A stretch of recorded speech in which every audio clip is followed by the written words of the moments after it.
Buenas tardes, ingeniero, buenas tardes. El día de hoy voy a hacer un problema de circuito transitorio.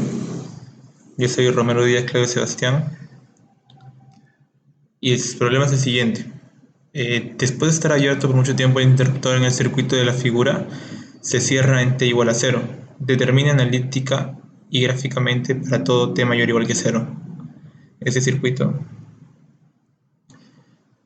Bien, primero analizamos para t igual a 0 negativo, un instante antes de que se cierre.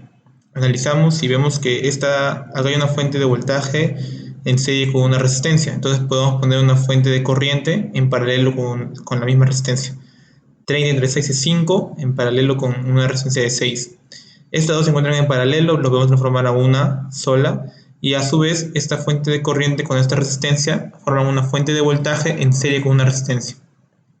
Y bien, luego de obtenido esto, pasamos a hallar la corriente que pasa, la corriente de la bobina y el voltaje en el condensador, ya que esos son los puntos iniciales que nosotros necesitamos para analizar en t igual a 0 positivo.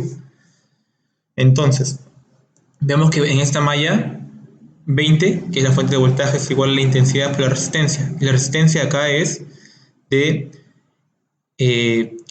10 ohmios. Entonces la intensidad sería 2. Por lo tanto, la intensidad de la bobina, que acá está la bobina, que se dibuja como cortocircuito, y el voltaje, y el condensador se deja abierto.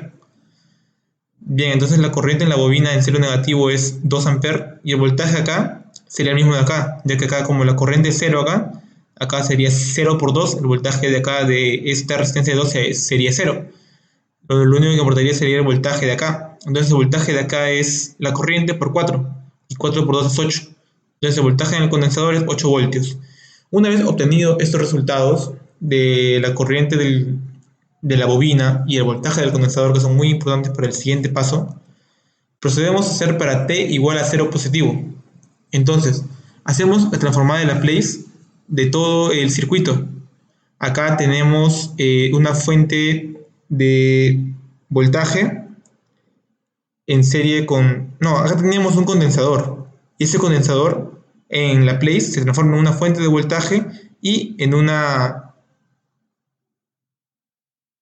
serie con esto, que es la fórmula es 1 sobre SC, y el voltaje es voltaje del condensador en cero negativo sobre S. Recordamos que el voltaje en el condensador era 8 sobre S, acá es 10 sobre S. Aquí, este era una resistencia, ese también es resistencia, y acá había una bobina. Y esta bobina, cuando lo pasamos a Laplace, se divide en estos dos, una fuente de voltaje y esto. Esto es S por L. L vale 2S. 2S entonces. Esta es una fuente de voltaje, que es L por IL en cero negativo. Pero IL en cero negativo es 2. Por 2 sería 4. Acá hay una resistencia y acá una fuente de voltaje. Entonces, por el método de mallas, ya que cuando está en el place podemos hacer todo así, por el método de mallas podemos corriente 1, corriente 2, corriente 3. Resolvemos la ecuación para la primera malla, que es 8 entre S es igual a 6 más 10 sobre S por I1 menos 4 y 2. Para la segunda malla, 6 y 2 menos 4 y 1 igual a 0, ya que no hay fuente de voltaje. Para la tercera malla, primero analizamos la fuente de voltaje, que son menos 4 menos 20 sobre S, igual a 2S más 4 por I3. Y recordemos que I sub S, que es lo que nos pide el problema, es I sub 2 menos I sub 3. De estas ecuaciones hallamos I sub 1, I sub 2, I sub 3. Como I sub S es I sub 2 menos I sub 3, restamos. Y haciendo la transformada de la inversa de Laplace, hallamos la respuesta final que nos queda en función del tiempo, el I en función del tiempo. Muchas gracias. Eso sería todo por hoy.